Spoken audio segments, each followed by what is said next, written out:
The air inside Giovanni's was thick enough to choke on.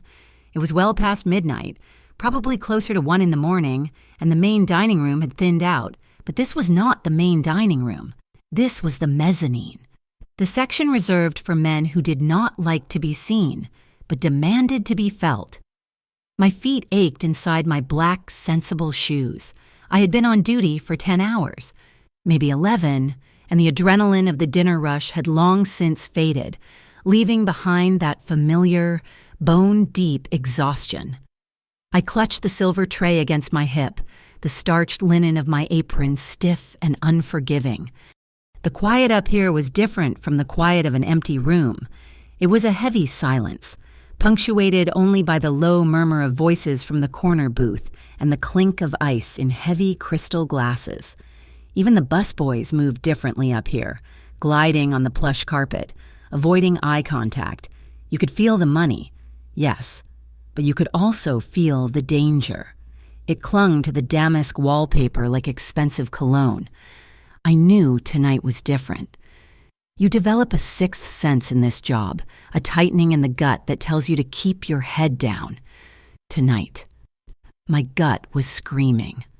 The shift happened just as I was clearing plates from a two-top. It was not a sound, it was a pressure change, like the air being sucked out of the room just before a storm breaks.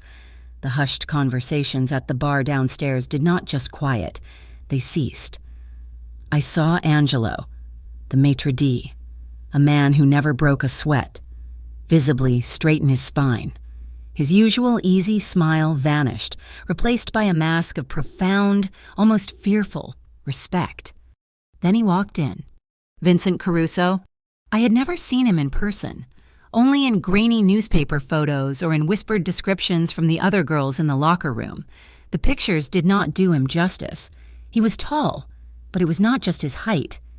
It was the way he occupied space, as if the air itself bent to his will.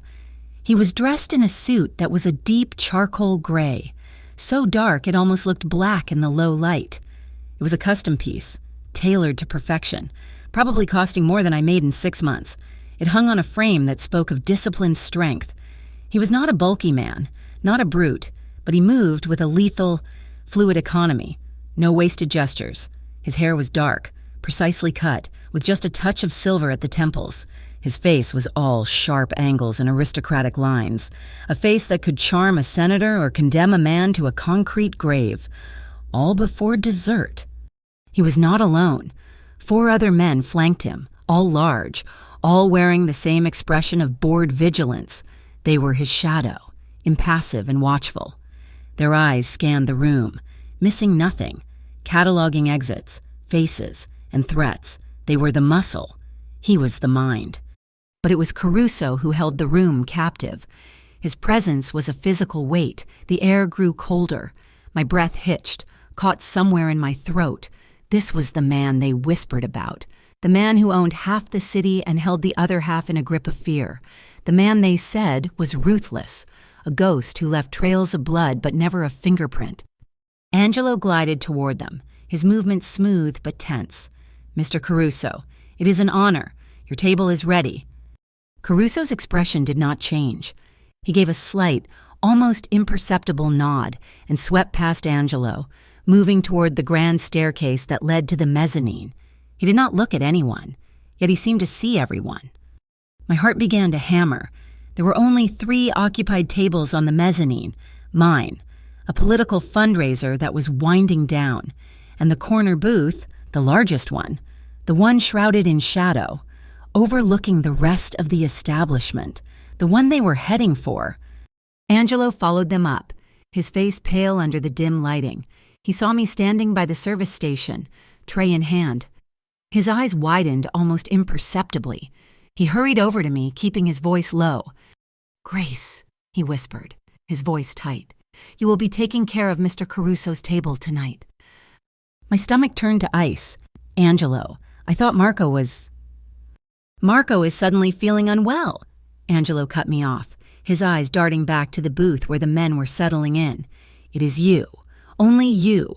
Do you understand me? Be polite, be quick. Do not speak unless spoken to." "Yes, Angelo, My voice was barely a whisper. "And Grace," he added, grabbing my arm for a brief second, his fingers digging in. "Be invisible.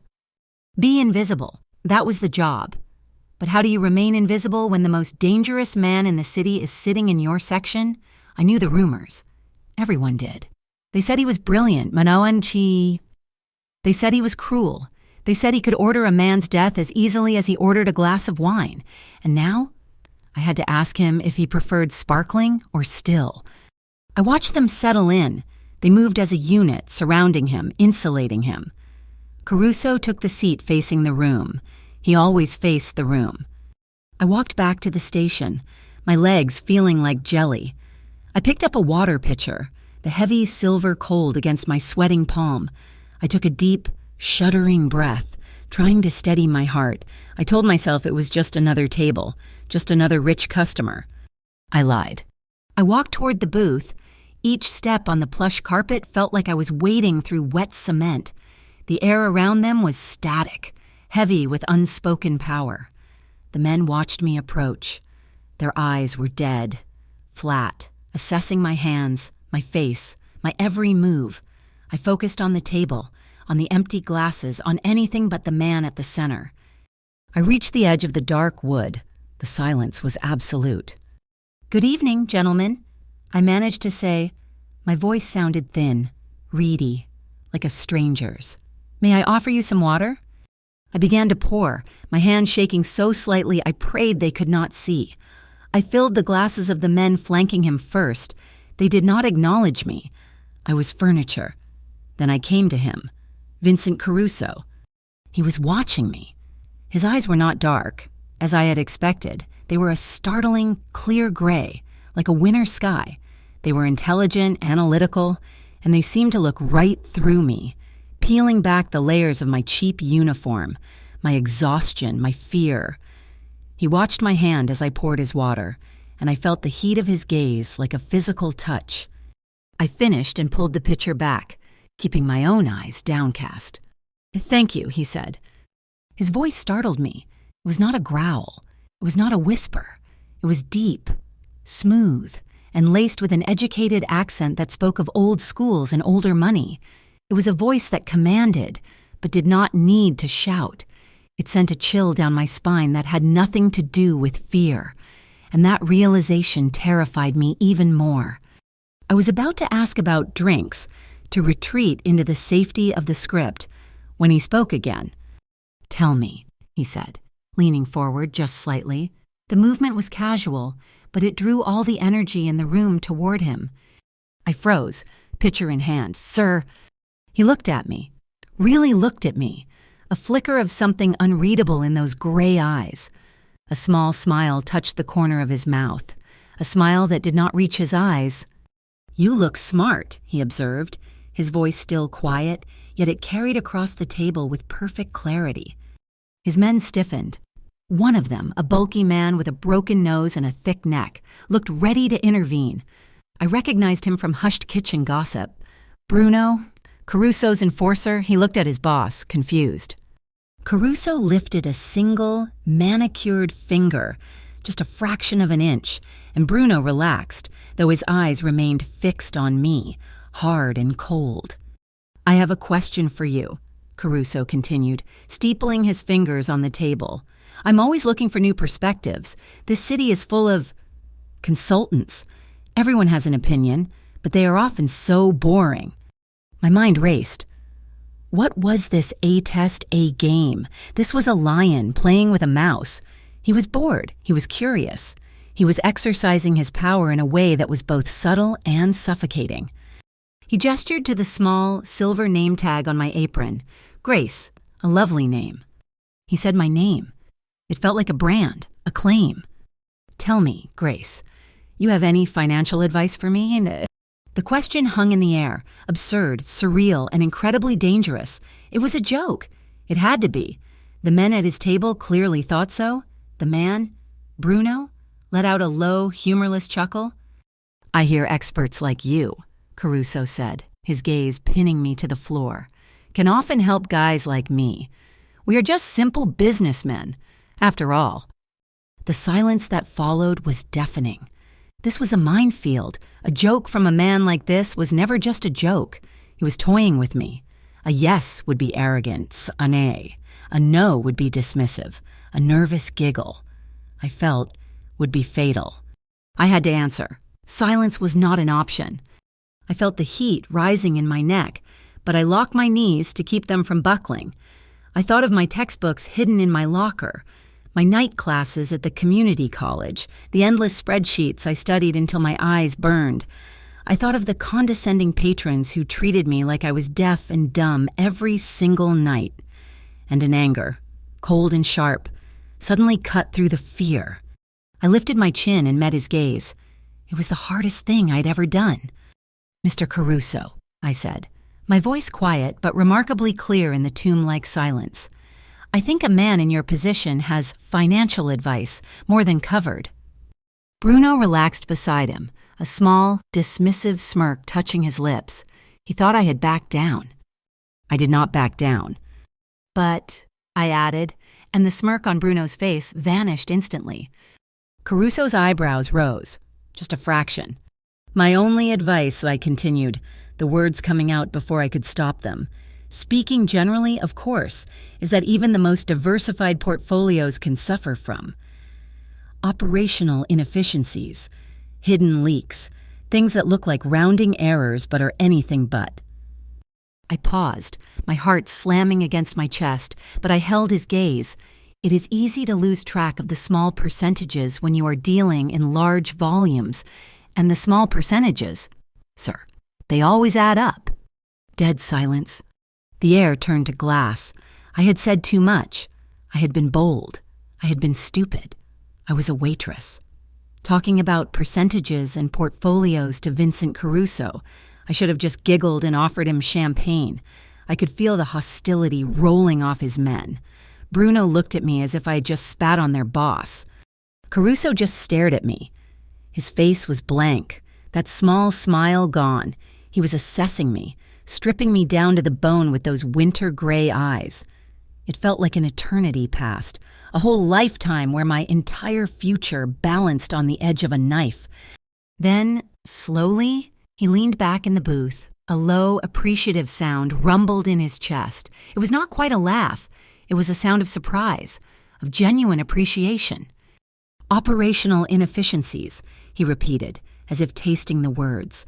He tapped a long, elegant finger on the table, a rhythmic, thoughtful sound. He looked at his men, who were now utterly confused, and then his gaze settled back on me. He was impressed. I could see it. And that single fact, the fact that I had impressed Vincent Caruso, terrified me more than his anger ever could. "Grace," he said, the amusement clear in his voice now, "you will bring me an espresso, black. And my compliments to your manager. The service here is unexpectedly insightful." This was not the end of a long shift. It was the beginning of something I could never have imagined. My life, the simple, grinding life I thought I knew, had just tilted on its axis. The conflict had been set, a simple question and a bold answer. And I had the horrifying feeling that I would never be just a waitress again. My legs felt hollow as I turned from the table, my feet moving on their own accord, carrying me back toward the service station. The rich, plush carpet muffled my footsteps. "Be invisible." Angelo's voice was a frantic whisper in my memory, but it was too late. I had never been more visible in my entire life. I could feel his eyes on my back, a focused, tangible pressure that felt like the heat from a spotlight. I did not dare look back. I reached the gleaming brass and dark mahogany of the station, my hands moving on autopilot, picking up a heavy porcelain demitasse cup and its matching saucer. My fingers were trembling, but it was not just from fear. It was a strange, vibrating energy, the sharp, metallic tang of adrenaline. I had just stood in front of a lion, spoken to it, and walked away. I stood by the espresso machine, the hiss of steam and the dark, bitter aroma of the beans momentarily grounding me. The machine itself was a gleaming Italian monstrosity, all polished chrome, and it probably cost more than my car. This place, Giovanni's, was a temple to excess. It was a palace of deep burgundy velvet, walls paneled in wood so dark it looked black, and massive crystal chandeliers that dripped light like captured diamonds. The air smelled of old money, of expensive perfume and truffles and rich, complicated sauces. It was a world built for one purpose: to insulate men like Vincent Caruso from the world that I came from. Giovanni's was not merely a restaurant, it was a recognized, neutral ground, a fortress of civility where billion-dollar deals were struck and political alliances were forged over plates of risotto that cost $300. It was the kind of place where senators and judges would laugh heartily with men they would publicly denounce the next morning. It was where fortunes were casually discussed, where whispers could move markets. And, I had always suspected, where lives were sometimes bartered. And I was just the girl pouring the water, a ghost in a starched white apron. My past was not something I shared in the locker room. It was not a story for casual conversation. I grew up in the East Side, a part of the city that the patrons of Giovanni's only saw from the windows of their town cars when their drivers took a wrong turn. It was a world of gray pavement, chain-link fences, and the constant dull roar of the elevated train. We lived, 5 of us, in a 2-bedroom apartment in a walk-up building where the heating was a suggestion, not a guarantee. I used to do my homework wearing gloves, my breath fogging in the air above my textbooks. My mother, God rest her soul, worked 3 jobs. She cleaned these very apartments, polished their silver, raised their children. She came home every night smelling of lemon polish and exhaustion, her hands cracked and raw. She told me to work hard, to be a good girl. She died when I was 19, buried in debt from a sickness that a man like Caruso could cure with pocket change. That was when I learned that hard work was not enough. Goodness was not enough. The grief turned into something cold and hard. It turned into ambition. I did not just want to survive. I wanted to win. I enrolled in the local community college, the one with night classes and professors who also worked day jobs. I chose finance. I chose it because it was the architecture of power. It was not just numbers on a page, it was the script for the entire play. It dictated who ate, who starved, who ruled, and who served. These men at Giovanni's, they thought they were masters of the universe, but they were just actors. The script was finance. I wanted to be the writer. I devoured textbooks on quantitative analysis, on derivatives, on portfolio management. I learned the language of the people who had crushed my mother without ever knowing her name. I would take that language and build a fortress with it. Working at Giovanni's was a painful, necessary irony. I served the men I wanted to become, or at least the men I needed to understand. I poured their 50-year-old scotch and listened. Oh, how I listened. I heard snippets of conversations about emerging markets, about hostile takeovers, about regulatory loopholes. They talked freely, because to them, I was invisible. I was furniture. I was a pair of hands holding a silver tray. I would stand in the shadows by the service station, my feet aching, and I would watch the low, intense conversations, the men in their tailored suits, the women dripping in jewels, all of them insulated from reality by a thick cushion of wealth. The air crackled with their power, their secrets. This restaurant was my real classroom. It was a microcosm of the entire financial world, predator and prey, risk and reward, all playing out over appetizers. The locker room downstairs was a different universe entirely. It smelled of cheap hairspray, disinfectant, and tired feet. It was small, cramped, painted a depressing shade of pale green, and brutally honest. You saw him, did not you? I jumped, clutching my clean apron. Molly was leaning against the dented metal lockers, already out of her uniform, rubbing her feet. Molly was my anchor in this place. She'd been working here 2 years longer than me. She was sharp, funny, and saw the world with zero illusions. She was saving up to open a bakery. Her dreams smelled like bread and cinnamon. Mine smelled like old paper and new money. Who? I asked, trying to sound casual as I fumbled with the combination on my locker. She gave me a look, the one that said I was not fooling her. Who, Grace, please? Mr. Caruso. The entire kitchen staff is acting like the Pope just walked in, or maybe the devil.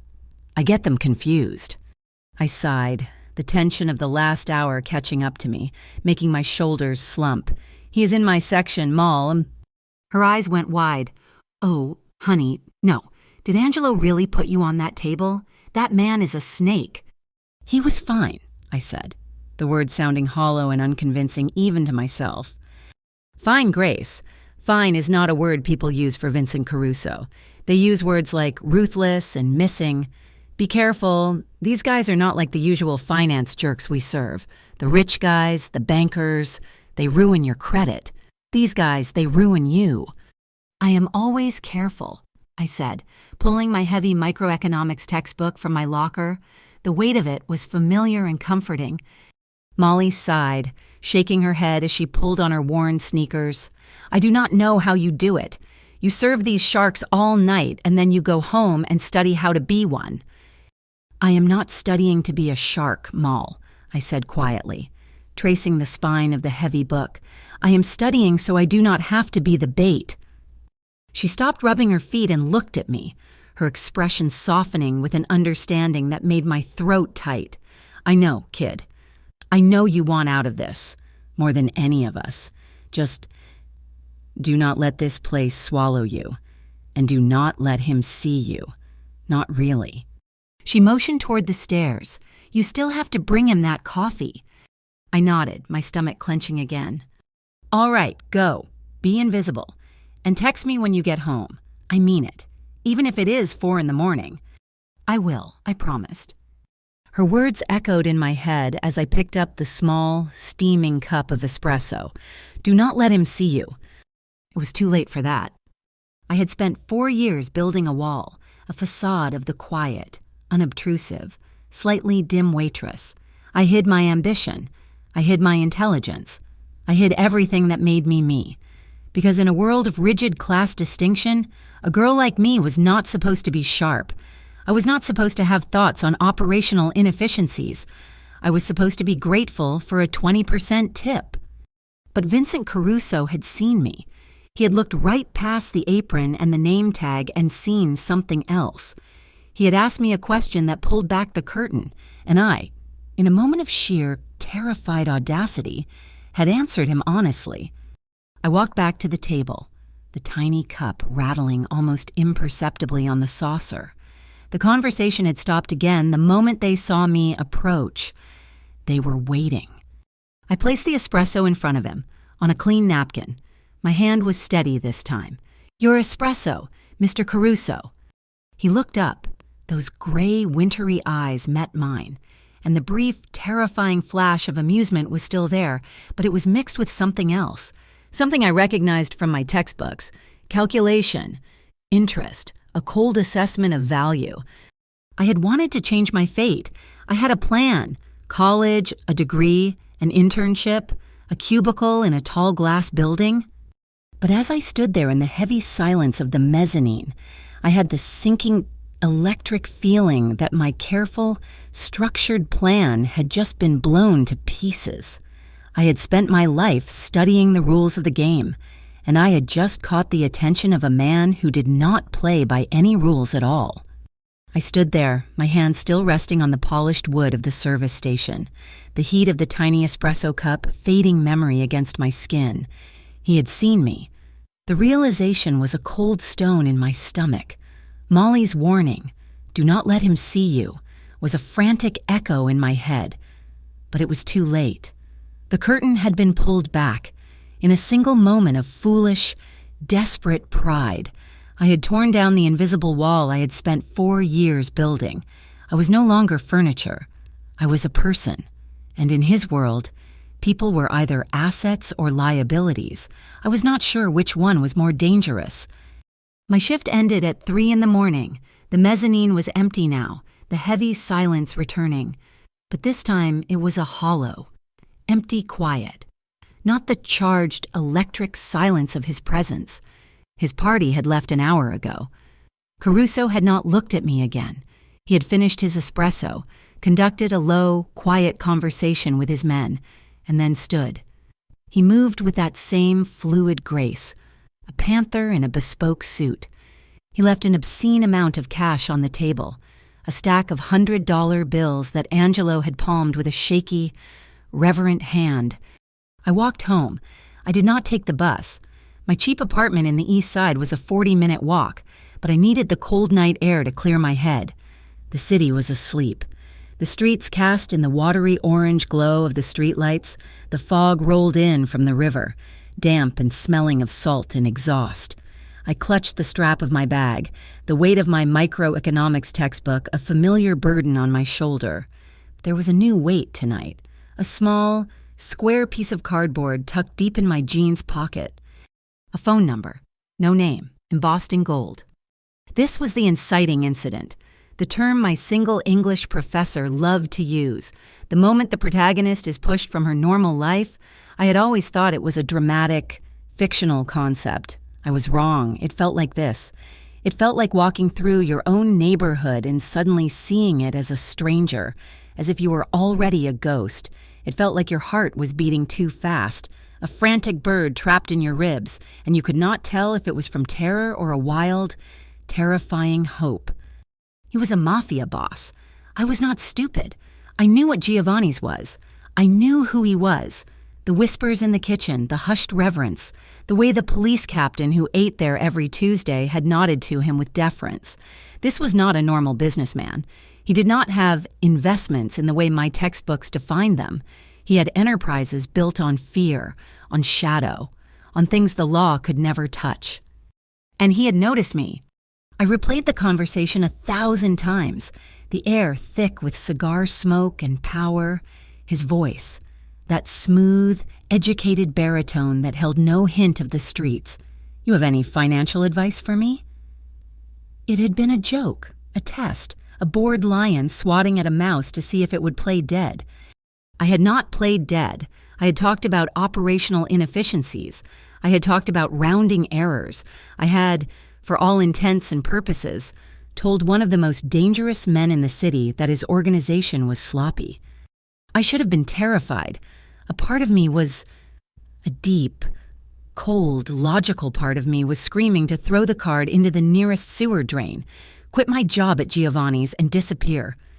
But another part of me was shamefully, undeniably thrilled. He had not laughed at me. He had not dismissed me. He had listened. His men, especially the brute named Bruno, had looked at me with contempt. But Caruso, he had looked at me with something else. Calculation, interest. He had looked at me as if I was smart. No one at Giovanni's looked at me like I was smart.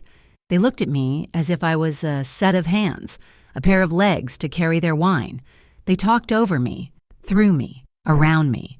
But Vincent Caruso had looked at me. I climbed the 5 flights of stairs to my apartment, my key scraping in the cheap lock. The small space was cold. I did not turn on the main light, just the small lamp on my desk. The desk was piled high with textbooks, with yellow legal pads covered in my own cramped, obsessive notes. My entire life was on that desk, a desperate, clawing climb out of the world I was born into, a plan. And then there was the card. I pulled it from my pocket and set it on top of my macroeconomics textbook. The black card was stark against the worn, dog-eared cover. This was the shock. This was the moment I realized my plan was a joke.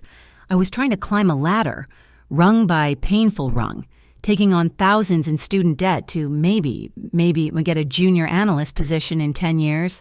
I would be fetching coffee for the very men I served at Giovanni's, just in a different uniform. Vincent Caruso was not offering me a ladder. He was offering me an elevator.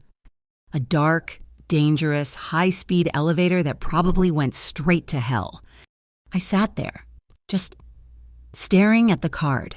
The dialogue replayed, a tense, magnetic loop, the way his gray eyes had pinned me, the way the air had crackled when I challenged him, when I said, but there was an attraction in that moment, a pull that I was ashamed to admit. It was not romantic. Not yet. It was the pull of intelligence recognizing intelligence. It was the pull of power. He had it. I wanted it. He saw that I wanted it, and he was amused by it. His initial belief that I was a joke, a fun diversion for his dinner, had vanished. I had seen it disappear. When I spoke about the numbers, when I advised him to check the activities in the companies he was invested in, the amusement had faded and something else had replaced it. Respect. A cold, analytical respect. But it was there. My seriousness, my stupid, reckless courage had made him pause. It had made him think. And then, the final, earth-shattering question. How would you feel about a job in finance? Grace, a real one, not just in a textbook. I had stood there, my mouth dry, my entire world tilting. I could not believe what I was hearing. It felt like a trap, another layer to his game. Sir, I had whispered, my voice failing me for the first time. It is a simple question, he had said, his voice dropping, becoming confidential, as if we were the only two people in the room. His men were silent, watching, their faces carved from stone.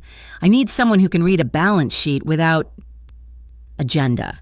Someone who is not already part of the family, so to speak. Someone who sees the small percentages. He had looked right at me. I think that someone is you. My confusion must have been plain on my face. A mafia boss was offering me a job. As his financial analyst, it was the most absurd, insane, terrifying thing that had ever happened to me. I had tried to backpedal. Mr. Caruso, I am a student. I am a waitress. I do not know anything about your business. You know numbers, he had stated, as if it were the only fact that mattered. You told me so yourself. Numbers do not lie. I am offering you a chance to work with numbers that matter. Numbers that change things, not just exam scores. He had motioned to the room, to the opulence. This is a world you understand. You serve it, but you are not part of it. You see it for what it is. That makes you valuable. And then he had slid the card across the table. It had landed softly on the white linen. My office will call you tomorrow. If you are smart, you will answer. It was not a request. It was a command disguised as an offer. This was the true conflict, the true inciting incident. The joke he had made had become deadly serious. It had become a turning point that had just ripped my life in two. Before this night and after, I looked at the card on my desk. It was just a number, but it was a choice. I could throw it away, go back to my life, to the aching feet and the condescending patrons and the suffocating student debt. I could stick to the plan. I could be safe. Or I could answer the phone. I could step into the elevator. I could work for Vincent Caruso. I could use the knowledge I had bled for, not in a hypothetical classroom, but in the real world, a dark, dangerous world. Yes, this was my real introduction. This was the first real test. My hand was shaking, but I picked up the card. I knew, even then, that I was not going to throw it away. The girl from the East Side, the one who did her homework in the cold, was too ambitious. She was too angry. She was too hungry. This was not just a job offer. It was a dare. And I, God help me, had never been able to resist a dare. I answered the phone. The call came the next afternoon, precisely at 1 o'clock. I had been staring at the black card for hours, my heart a leaden, rhythmic drum against my ribs. I had not slept. The voice on the other end was female, smooth and utterly impersonal. She did not introduce herself. Mr. Caruso is expecting you at 4 o'clock. She gave me an address, a name, the Cypress Club. It was not a skyscraper. It was not a corporate headquarters. I knew the name.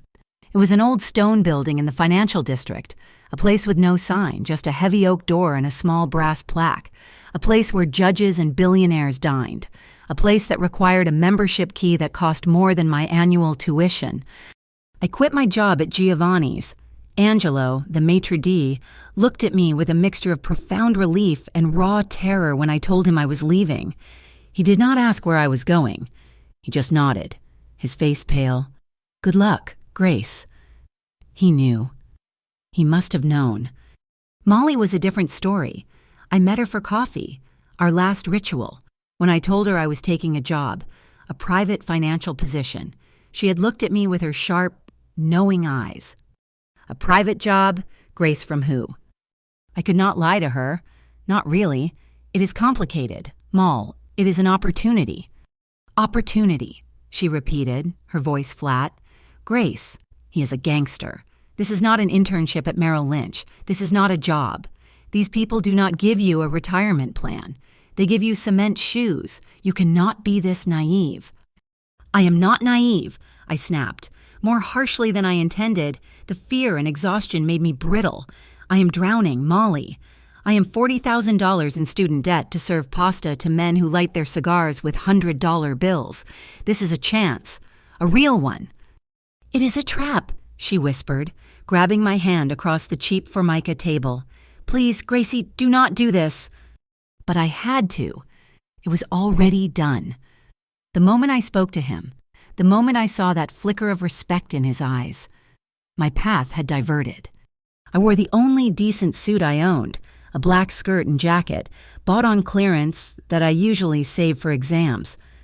The Cypress Club was silent inside. The floors were marble.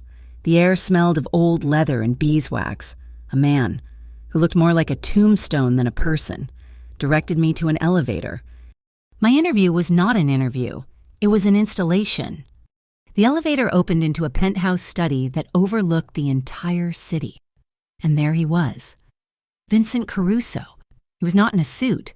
He wore dark trousers and a simple, perfectly fitted gray cashmere sweater.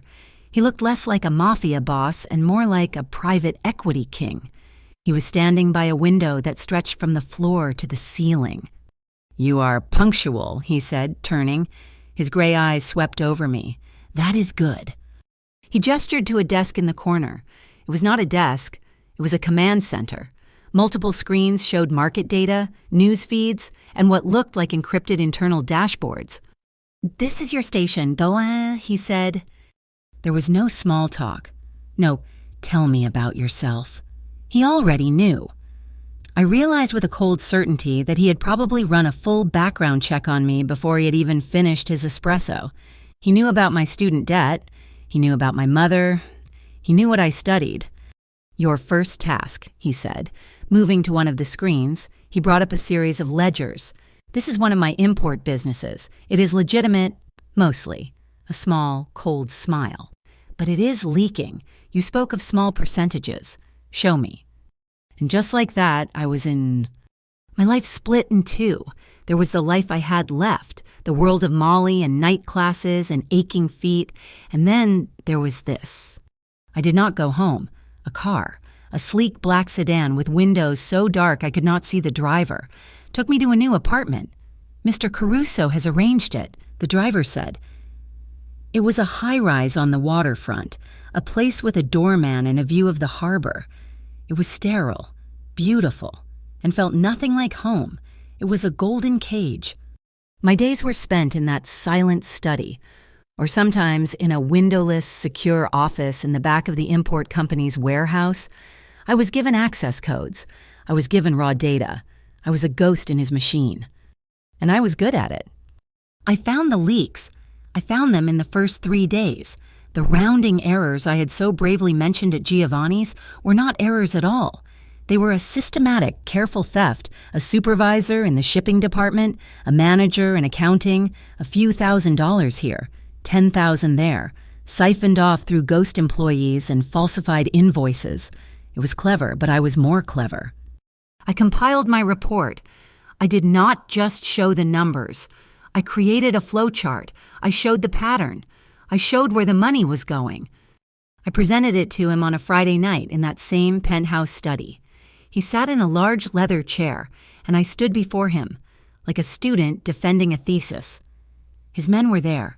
Bruno, the man with the broken nose and the dead eyes, stood by the door, his arms crossed, his face a mask of bored contempt. When I finished, there was silence. Bruno was the first to speak, his voice a low growl. So, what a couple of dock rats are skimming. We handle it. Why are we wasting the boss's time with this... a school project? He looked at me, dismissing me. You are done, girl. Go home. My blood ran cold, but I did not move. I looked at Caruso. Caruso had not taken his eyes off the screen. She's not done. he said quietly. Bruno, you see skimming. She sees a structural weakness. They were not skimming. They were testing the system. See here. He pointed to my flowchart. The amounts were increasing. 5%, then 8, then 10. They were getting bolder. They were preparing for something bigger. He looked at me. Who were they afraid of? Grace. I swallowed. This was the part my textbooks had not prepared me for. They were not afraid of you. I said, the system they built, it was designed to hide the theft from a standard audit, not from a forensic one. They were afraid of an accountant, but they were not afraid of you. That means they thought you would not look, or that they were protected by someone you trust. Bruno went rigid. His contempt vanished, replaced by a sudden, sharp vigilance. He looked at me, really looked at me, and for the first time, I saw it. He did not just dislike me. He saw me as a threat. Very good, Grace, Caruso said, his voice smooth as velvet. Bruno, you will handle the supervisor and the manager, quietly. Bruno nodded, his eyes still on me. And her? She stays, Caruso said. She has her next project. That was the beginning. The tension ratcheted up every day. I was pulled deeper, out of the legitimate businesses and into the gray areas, the shell corporations, the offshore holdings, the development projects that were clearly just fronts to wash money. I was using every skill I had learned, not to build a future, but to polish a criminal empire. And the rewards were intoxicating. My salary was a number I had never dreamed of. A clothing allowance appeared in my new bank account. You are my associate now. Grace, he had told me, his eyes appraising my clearance rack suit. You will look the part. I was taken to meetings, secret meetings in the back rooms of places like Giovanni's, or in private suites at hotels, or on quiet, idling yachts. I was the silent girl in the corner with the laptop, the one they called Caruso's numbers girl. I sat in rooms with men who had violence simmering just beneath their calm exteriors. I listened to them discuss territories, rivals, and negotiations. I took notes. I analyzed the financial impact of their business decisions. Bruno's hostility grew with every passing day. He saw me as an infection, an outsider who had somehow bypassed the hierarchy. He resented my access to Caruso. He resented the way the boss listened to me. He cornered me one evening in the concrete hallway of the warehouse office. You think you are smart, he hissed, blocking my path. He smelled of cheap cigars. You are a waitress, a toy. He will get bored of you. I am just doing my job, Bruno, I said, trying to keep my voice steady, my back pressed against the cold wall. Your job, he said, stepping closer, is what I say it is, and I say you are done. You are digging into things that are not your concern. You keep digging. You might just fall into a hole you cannot climb out of. Understand. The threat was naked, unmistakable. Before I could answer, Caruso's voice echoed down the hall. Bruno. It was just his name, but it cut through the air and stopped Bruno cold. He turned, his face shifting instantly from menace to deference. Caruso walked toward us, his footsteps silent on the concrete. He did not look at Bruno. He looked at me. Is there a problem? No, boss, Bruno said, stepping back. Just welcoming the new girl. I will handle her welcome, Caruso said, his voice dropping, becoming lethally soft. She is with me. You will not speak to her again unless I am present. Is that clear? Yes, boss, Bruno said. He looked at me one last time, his eyes full of hatred. Then he turned and walked away. I was shaking. I could not stop. Caruso stood in front of me. He did not move to comfort me. He just watched me. He will not touch you, he said. It was not a reassurance. It was a statement of fact. Why? I whispered, the word escaping me. Why am I here? Vincent, I am not one of you. I had never used his first name. It slipped out. He did not seem to notice, or if he did not care. He studied my face, his gray eyes intense. No, he said. You are not. You are better. You are loyal. Not because you are afraid, but because the numbers demand it. You are precise. And you are not compromised. Not yet. He raised a hand, and I flinched. He stopped, his hand hovering in the air between us. He did not touch me. He just tucked a strand of hair that had escaped my bun behind my ear. His fingers barely brushed my skin, but a jolt went through me, sharp and hot. "I'm in a forest of liars, Grace," he murmured. His voice for me alone. "Everyone wants something. Everyone has an angle, but you just want the truth. You want the equation to balance. I respect that." I looked up at him. My breath caught in my throat. This was the man who had people handled. This was a killer, a criminal. But the way he looked at me, the intelligence in his gaze, the undeniable pull, it was terrifying. I was not just afraid of him. I was drawn to him. This cold, brilliant, dangerous man who saw my mind, not my apron. "Do not be afraid of him," he said, his gaze dropping to my mouth. "He is a dog that barks. You should be afraid of me. I am the one who bites." He smiled, a slow, predatory smile. "Go home, Grace. We have a busy day tomorrow. We are acquiring a bank." I walked out of that warehouse, my legs unsteady. I was trapped. I was involved in crimes I could not even name. I was a target for his enemies and his own men. And I, Grace Delaney, the girl who just wanted a future, was falling for the one man who could destroy it all. The rising action was not just in his business. It was in my heart, and I did not know how to stop it. The bank acquisition was not an acquisition, it was a dissection. For 2 weeks, I lived in the penthouse study, often sleeping for 2 or 3 hours on a leather couch that cost more than my college tuition. I did not just analyze the bank's assets. Vincent had me analyzing its soul. I tracked its weakest links, its most pliable executives, its most compromised accounts. I was not just finding a way in. I was building a blueprint for a hostile takeover, not with stock, but with leverage. Vincent was there most nights. He would sit across from me, not speaking, just reading. Sometimes he read ancient philosophy, sometimes modern market theory, but I could always feel his attention, a low, steady thrum in the quiet room. The attraction that had sparked in the warehouse had not been spoken of, but it was a living thing between us. It was in the way he would hand me a cup of coffee, his fingers brushing mine. It was in the way I would look up from my screen and find him watching me, his gray eyes dark and unreadable. It was a dangerous, silent understanding. I was digging deep into the bank's offshore transfer system, looking for the vulnerabilities he could exploit. When I found it, it was not a leak. It was a void, a black hole. My blood turned to ice. My textbooks had theories for this, but seeing it in the wild was something else. I was tracing a series in Vincent's own network, checking the cash flow he would use to begin the buyout. I was running a diagnostic, a simple validation of his liquid assets. And a sum was missing, a very, very large sum. Not a rounding error. This was 9 figures, $100 million. At first, I thought it was a complex firewall, a part of his system I had not been given access to. I checked the ledgers he had provided. The money was there. I checked the bank statements. The money was there.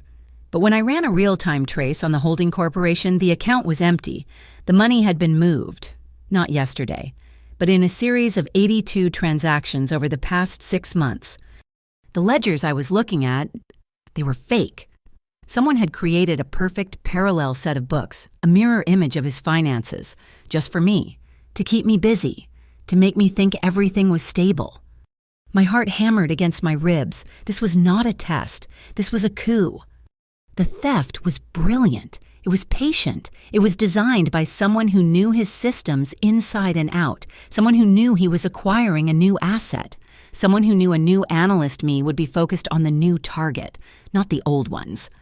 I began to dig, my fingers flying across the keyboard, the adrenaline singing in my veins. I bypassed the terminal Vincent had given me and hacked directly into the building's server, using the administrator passwords I had memorized weeks ago. I needed the raw data, not the curated version I had been fed. I found the real transfers. The money was being routed, split, and washed through a dizzying series of shell companies in jurisdictions that did not exist on any map I knew, but the thief had made one mistake: the final destination. It was a single, heavily encrypted account. It took me an hour to crack the encryption. It was not a name. It was a holding company. B.G. Enterprises. B.G. Bruno? My breath hitched. Bruno, the man who hated me, the man who had threatened me. He was not just a brute. He was smart. He was patient. He was stealing Vincent Caruso blind, building his own empire with his boss's money. The rounding errors I had found at the import company, that was just practice. That was him testing the system, testing me. And when I had reported it, I had unknowingly signed my own death warrant. I had proven I was a threat to him. I sat back, the air in the penthouse suddenly too thin. I looked at the clock. It was almost 2 a.m. Vincent was not here. He was at a dinner meeting. What did I do? I was holding a grenade. Bruno was not just an enforcer. He was one of them. He was family. I was the outsider, the numbers girl. Who would Vincent believe? I thought of Molly, run, Gracie. But I could not run. He had put me in this position. He had trusted me. And more than that, I was angry. Bruno had underestimated me. He had treated me like a little waitress bitch. He had built a wall, and I was about to tear it down. I did not wait. I printed everything. The real transfer logs, the fake ledgers, the offshore account numbers. I created a new flowchart, not one of business, but of betrayal.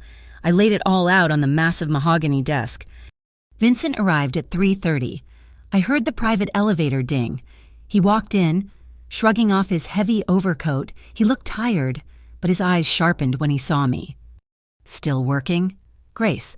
His voice was low, laced with that same dangerous charm. You need to sleep. I cannot, I said. My voice was hoarse. He stopped, his hand on the knot of his tie. He saw my face.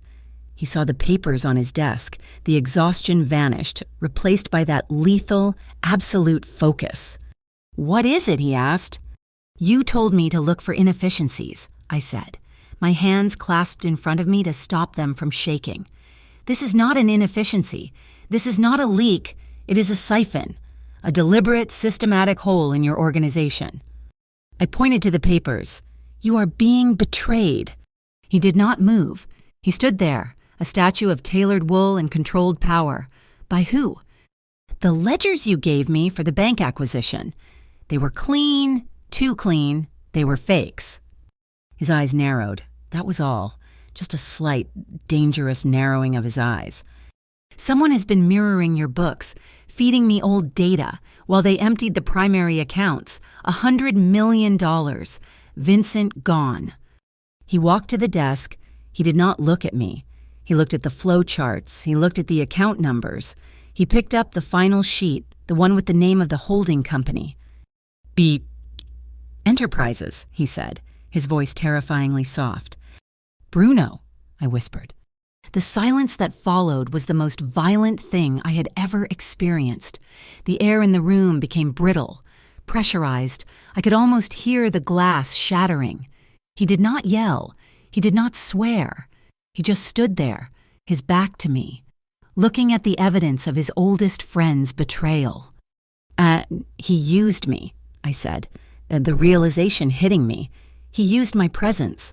He knew you had me focused on the bank. He accelerated the transfers, using my due diligence as a smokescreen.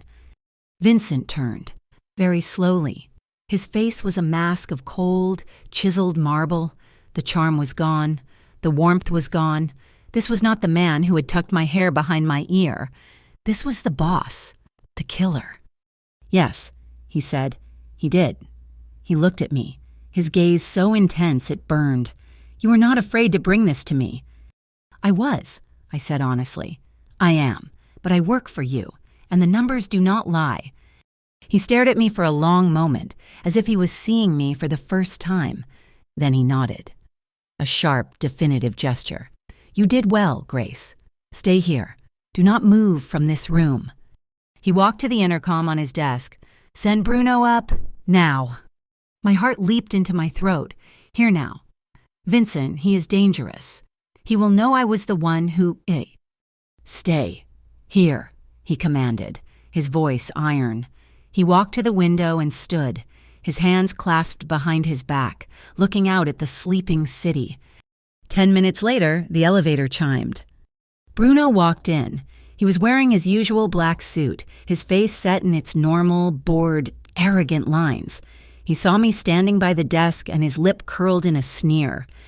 "Boss," he said, nodding to Vincent's back. "What, the girl make a math mistake needs me to scare her straight?" "I have a question for you, Bruno," Vincent said, his voice still quiet, not turning. "Anything, boss, you know that."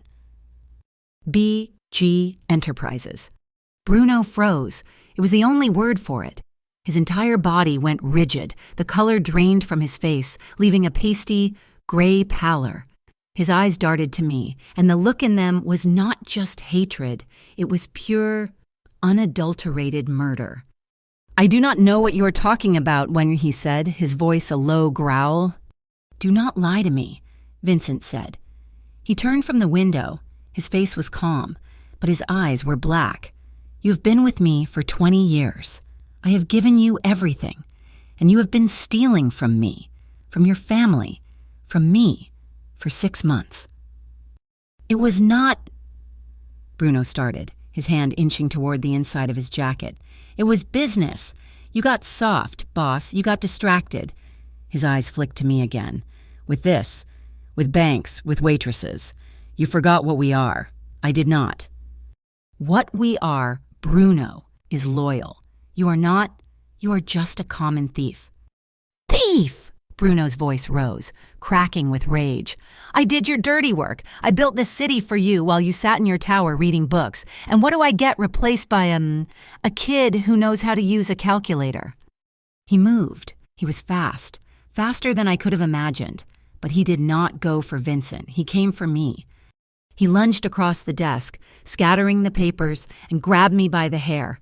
He yanked me back, spinning me around, and in the same motion, his gun was out, the cold steel pressed hard against my temple. "Bruno!" Vincent roared. It was the first time I had ever heard him raise his voice. It was like thunder. "Stop!" Bruno screamed, his voice high and frantic. He was sweating, his eyes wild. He dragged me toward the elevator, his arm a steel band around my throat, the gun barrel digging into my skin. "Call your men off. Tell them to stand down, or I swear to God, boss, I will spray her brains all over your expensive carpet." Vincent stood by his desk, his hands raised slightly. He was calm again, but it was the calm of a caged panther. "Let her go. Bruno, she has nothing to do with this. This is between you and me." "She has everything to do with this," Bruno shrieked, mashing the elevator button with his elbow. "You hesitated. I saw it. You care about the girl." He laughed, a high, strangled sound. "After all these years, you finally found a weakness." The elevator doors dinged open. Bruno dragged me in, his body shielding mine. He kept the gun to my head. "Stand down, me," Vincent said into his intercom, his voice cold. "Let him pass. All units, stand down." Bruno laughed again as the doors began to slide shut. "Smartest man in the world, boss. But you are still just a man." The doors closed, and we were alone, plunging downward. You stupid bitch," Bruno hissed in my ear, his breath hot and sour. "You could have had everything. Oh, you could have worked for me. But you had to be loyal." My mind was racing, and he was taking me to the garage. He was going to kill me. He was going to put me in the trunk of a car, and I would never be seen again. I was terrified, my entire body shaking so hard I could barely stand.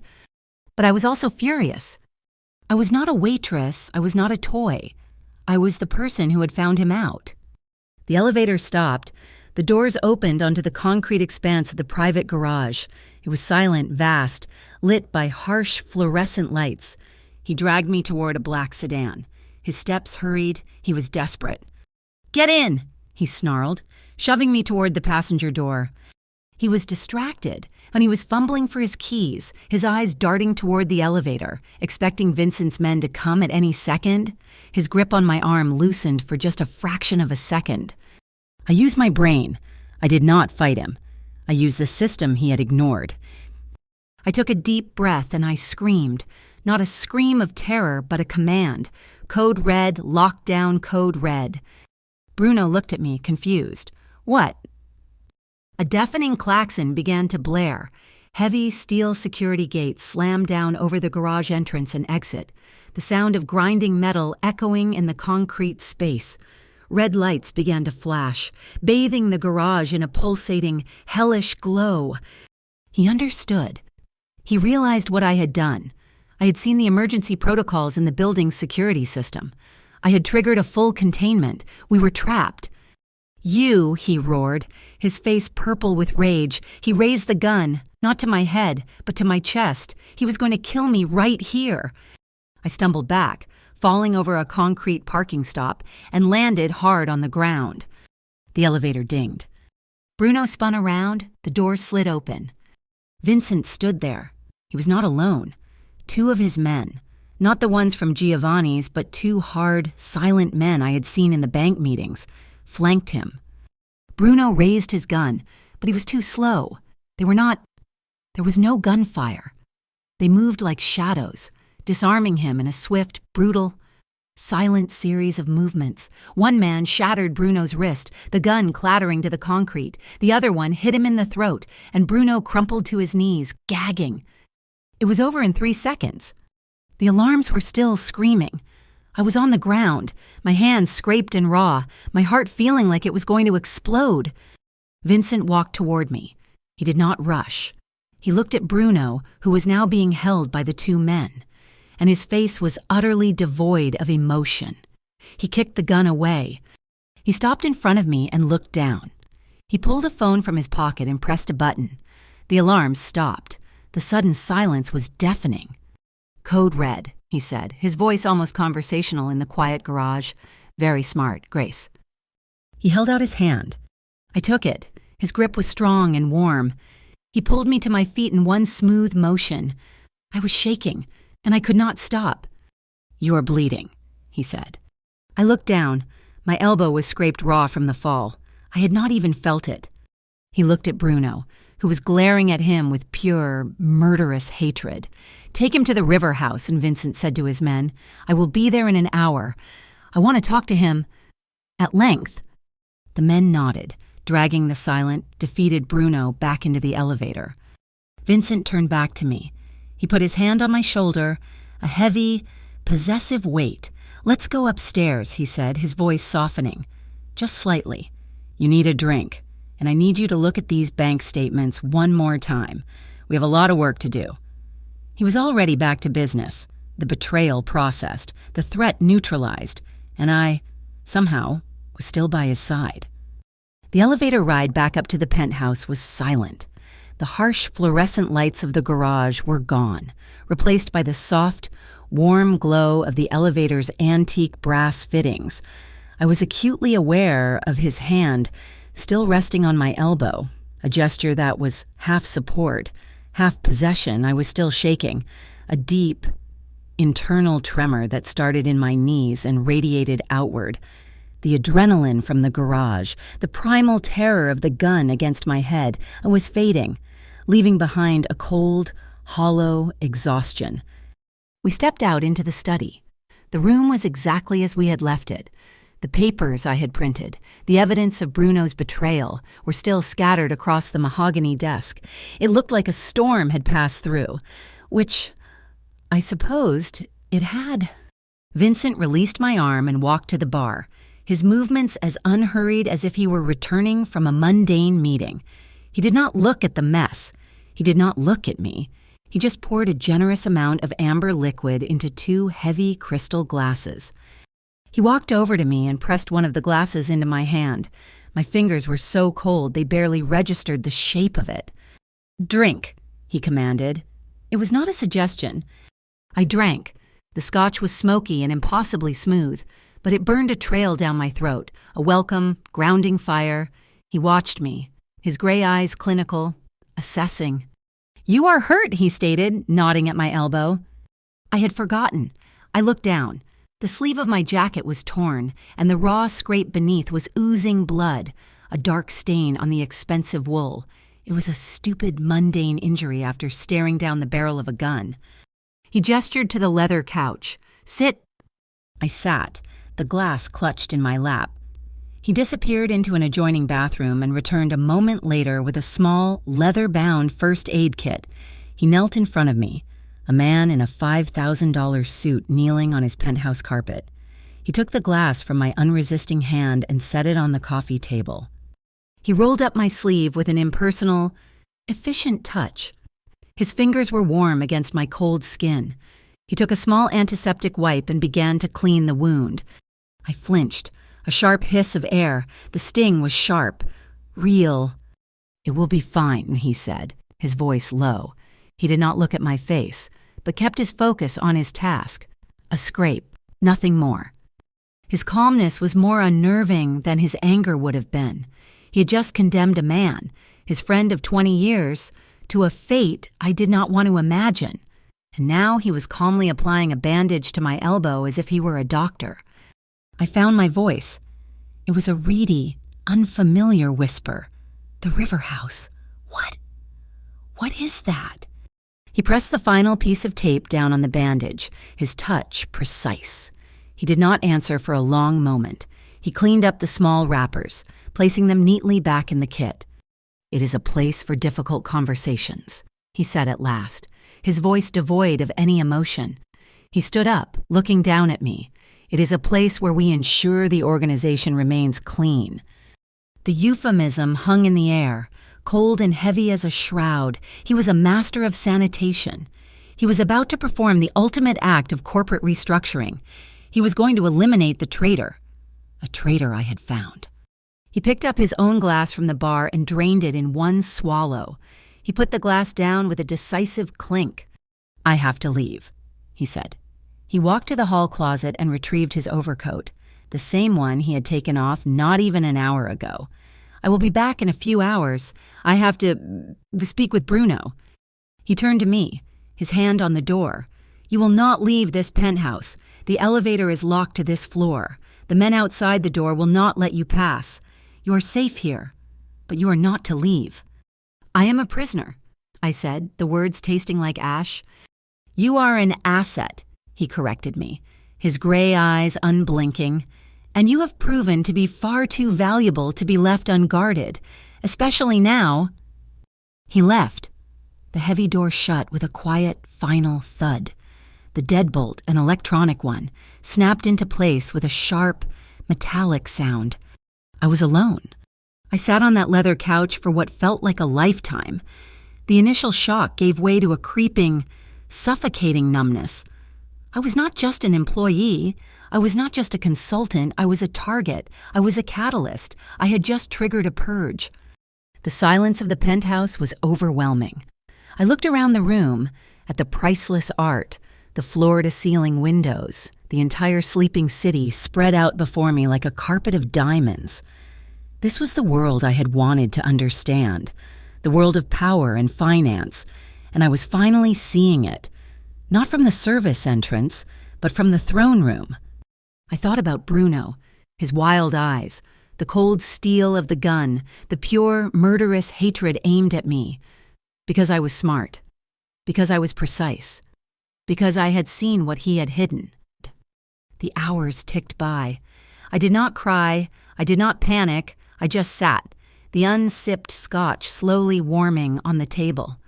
My mind was racing, replaying not just the garage, but my entire life. My old life, Molly, my tiny, cold apartment, my textbooks. I got up and walked to the desk. I picked up one of the scattered papers, my own flow chart, the one that had condemned a man. The lines were neat, the logic undeniable. The numbers did not lie. I had been so proud of that. I had been proud of my mind. But my mind, my ambition, had led me here. It had led me to a gilded cage where I was waiting for a mafia boss to return from a conversation. I had choices. I knew I did. When he returned, I could demand to leave. I could take the money I had earned and disappear. I could try to go back to my old life, to my night classes, to my dream of a cubicle on Wall Street. But the thought was hollow. Go back. How? How could I go back to studying hypothetical market theories when I just lived through a hostile, lethal takeover of a different kind? How could I sit in a classroom, listening to a professor drone on about risk management, when I just looked into the eyes of a man about to kill me? And how could I ever feel safe? I knew what Bruno knew. I knew about the bank. I knew about the shell corporations. I knew about the real, ugly mechanics of Vincent Caruso's empire. I was not a waitress he had flirted with. I was his analyst. I was a walking, talking liability. He was right. I was valuable. And I was dangerous. I was no longer an outsider. That was the simple, terrifying truth. The moment I had accepted his card at Giovanni's, the moment I had taken his money and his apartment, I had crossed a line tonight. I had not just crossed it. I had burned the bridge behind me. I had helped him purge his own organization. I was a part of his life now, whether I wanted to be or not. The sky was turning a bruised, watery purple when I heard the ding of the elevator. I stood, my heart suddenly hammering again. The door opened. Vincent walked in. He looked exactly the same. His suit was immaculate. His hair was perfect. He was not disheveled. He was not spattered in blood. He just looked tired. A deep, profound tiredness was etched around his eyes. He shrugged off his overcoat and hung it in the closet. He walked to the bar, loosened his tie, and began to pour himself another drink. "Is he a—" I could not finish the sentence. "It is handled," he said, his back to me. "The organization is clean. All of Bruno's associates have been, reassigned. The 100 million will be back in our accounts by noon." It was handled. The finality of it chilled me to the bone. He had just ripped out a 20-year-old piece of his own foundation and spoke about it like he had closed a bad account. He turned, glass in hand, and looked at me. He studied my face. The fear and exhaustion I knew must be written there. "You are still here," he said. It was not a question. "You locked me in." "I did," he agreed, "and now I am unlocking the door." He took a sip of his drink. "You have a choice, Grace. You can take a severance, a very large one. I will have you flown to any country you choose. You will have a new name, a new life, and you will never, ever come back." My breath hitched. He was offering me an out. "Or," he said, walking closer, "you can stay." "Stay," I whispered, "and do what keep finding traitors for you. You will do what you do best," he said, stopping just a foot in front of me. "You will make the organization stronger." Bruno was right about one thing. I was distracted. My systems were old. My trust was misplaced. He created a vacuum. I need someone to fill it. "You want me to be your Bruno?" I asked, horrified. "No," he said, his voice dropping. "I have men who can handle the river house. I want you to be my mind. I want you to be the one who sees the patterns. I want you to sit at my side, not as an analyst, but as my partner. I want you to run the numbers, and I will handle the operations. Together, we will be impenetrable." This was it, the final choice, the normal life, or this. I looked at him, at this killer. This brilliant, cold, and undeniably magnetic man. He was offering me exactly what I had always wanted, just wrapped in darkness. He was offering me power. He was offering me a place at the table. My old life was gone. I had known that since I sat on the couch, waiting for him, that Grace was a ghost, this new life. It was terrifying. It was a career built on crime. It was an emotional minefield because my feelings for this man were so tangled with fear and attraction, I could not tell them apart. I thought about my values. I thought about my mother. And then I thought about the man who had dismissed me as a waitress bitch. I made my decision. "I am a terrible analyst," I said, my voice shaking but gaining strength. "I missed what he was doing for weeks." A small, slow smile touched Vincent's lips. It was the first sign of warmth I had seen since he had left. "Then you will get better," he said. Your first task is to restructure the entire financial side. I want a system so secure that not even I can steal from it without you knowing." He held out his hand. "Do we have a deal, Grace?" My life was changed forever. My career was not on Wall Street. It was here, in this penthouse, with him. My new challenge was not to get a degree, but to stay alive, to stay in control, and to manage the finances of an empire. I looked at his outstretched hand. I thought about what I really wanted, and I realized, with a shock, that this was it. I placed my hand in his. "We have a deal, Mr. Caruso." He did not let go of my hand. His grip was firm, a binding contract of flesh and bone. His thumb brushed over my knuckles. "Vincent," he said, his voice low, "if you are to be my partner, you will call me by my name." I met his gaze. The exhaustion from the night, the terror from the garage, it was all still there. But a new, cold clarity was cutting through it. I had just agreed to step into the abyss, but I would not do it as a servant. I had leverage. I had just saved him $100 million and neutralized his greatest internal threat. I slid my hand from his. He let it go. "I have a condition," I said. His gray eyes, which had softened slightly, sharpened again. He was not a man who was given conditions. He was the one who set them. "Oh," he asked, a dangerous, quiet amusement in his voice. "I will run your finances. I will build your new system. I will make your empire impenetrable," I said, my voice gaining strength. "But I will continue my education. I will get my degree. I will get my master's. I will do it on my time, and your organization will accommodate it. My work for you will be absolute, but my mind remains my own." I expected him to argue.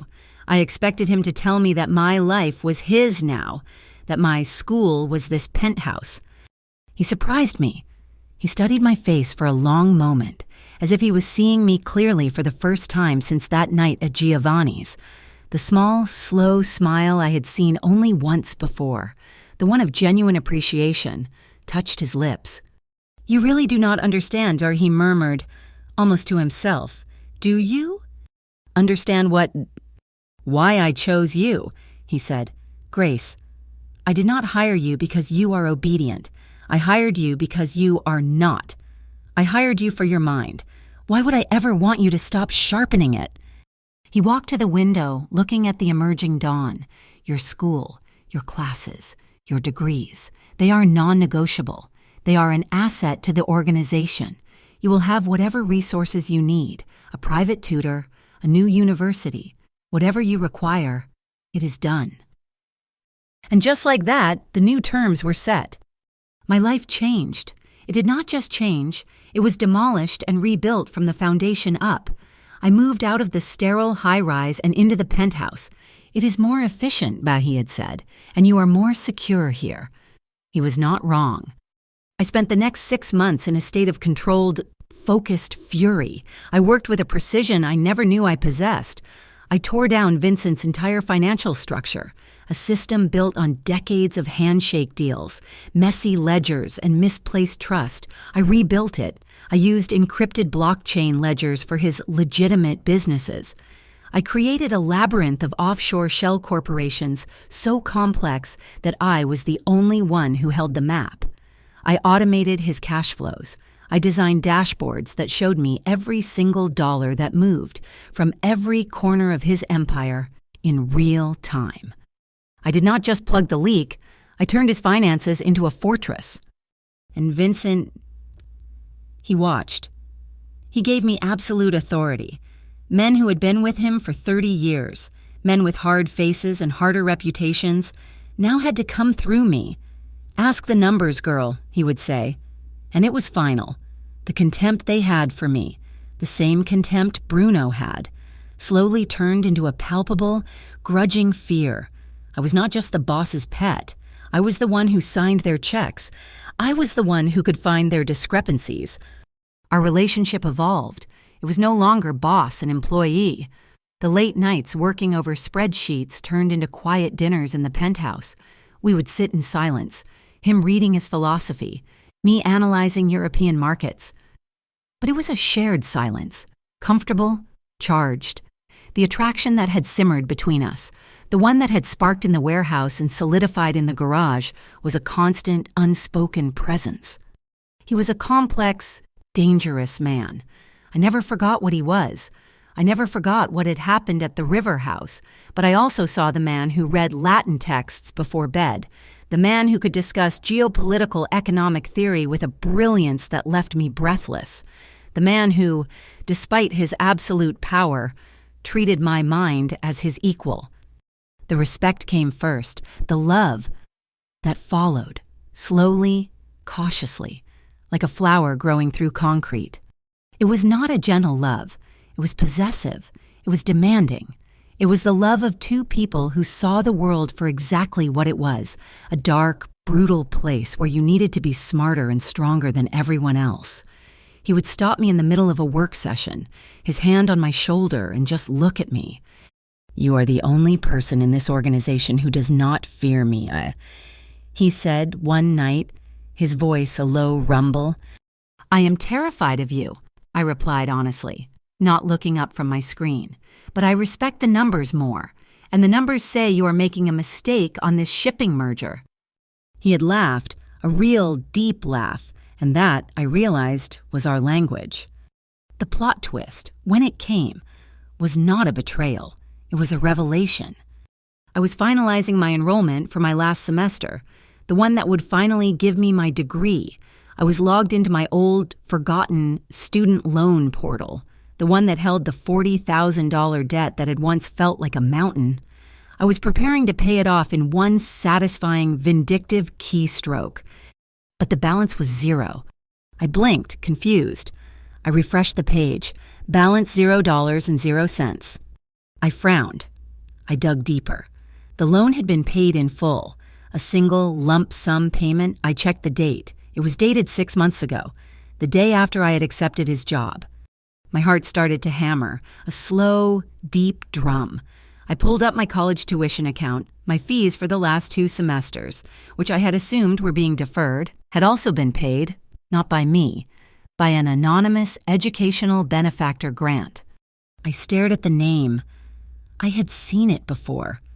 It was a shell corporation, one that I had set up for him 3 months ago for his charitable donations.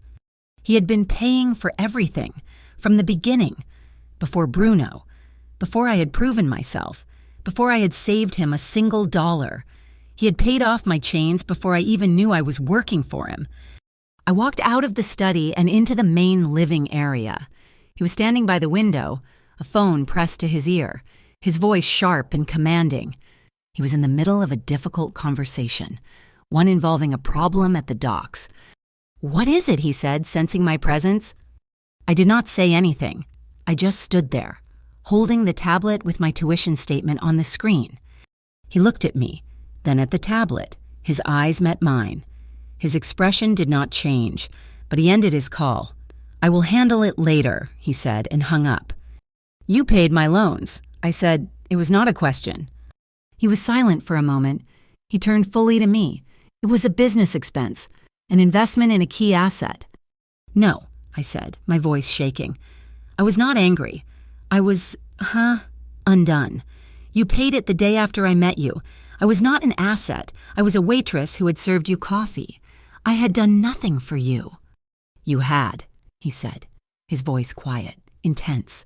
"You had looked me in the eye. You had told me the truth. In my world, that is not nothing. It is everything." I felt the hot sting of tears, and I hated myself for it. "Why did you not tell me? Why let me think I was working to pay this off?" He stepped closer, his face softening, losing the hard edges of the boss and becoming just a man. "Because I needed you to stay, Grace. But I needed you to stay because you chose to, not because I bought you, not because you were indebted to me.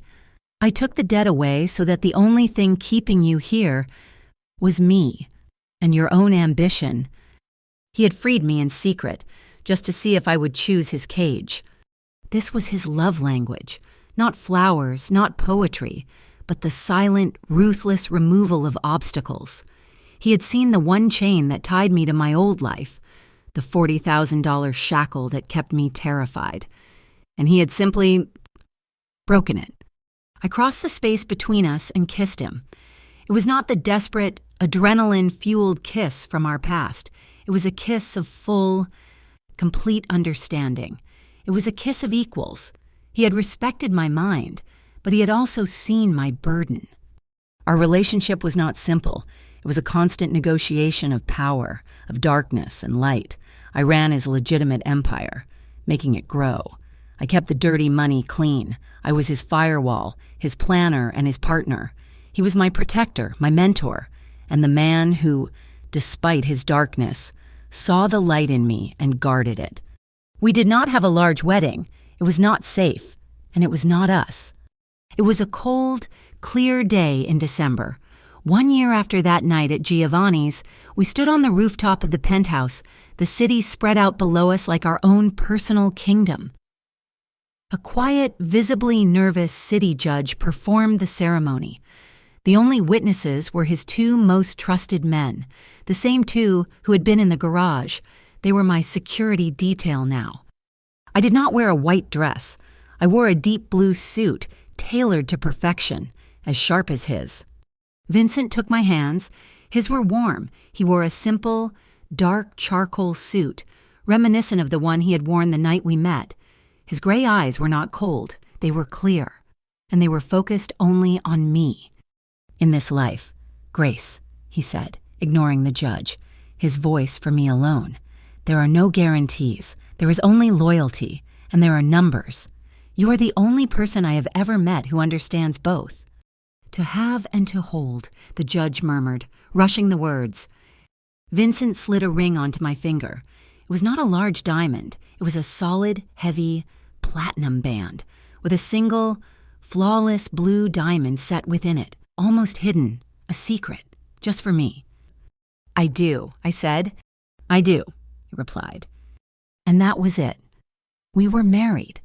Grace Caruso. The judge signed the papers with a shaky hand and practically ran to the elevator. Vincent smiled, a true, relaxed smile. He pulled me close, his hand in my hair. Mrs. Caruso, he said, you have your work cut out for you. Our new shipping projections just came in. They will have to wait, I said, putting my arms around his neck. I believe we have a 20% operational inefficiency in our honeymoon schedule. He laughed, a deep, happy sound that echoed out over the city. I was no longer the waitress. I was no longer an outsider.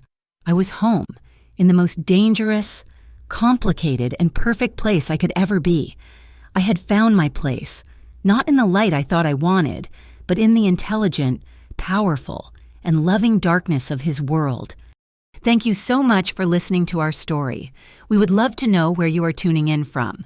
So please drop a comment below and let us know. It is amazing to see how far these stories travel. If you enjoyed this, please subscribe to our channel, Mafia Boss Stories, and give this video a like. And if you really want to support us, hit that hype button. It helps more than you know and lets us bring more stories like this to you.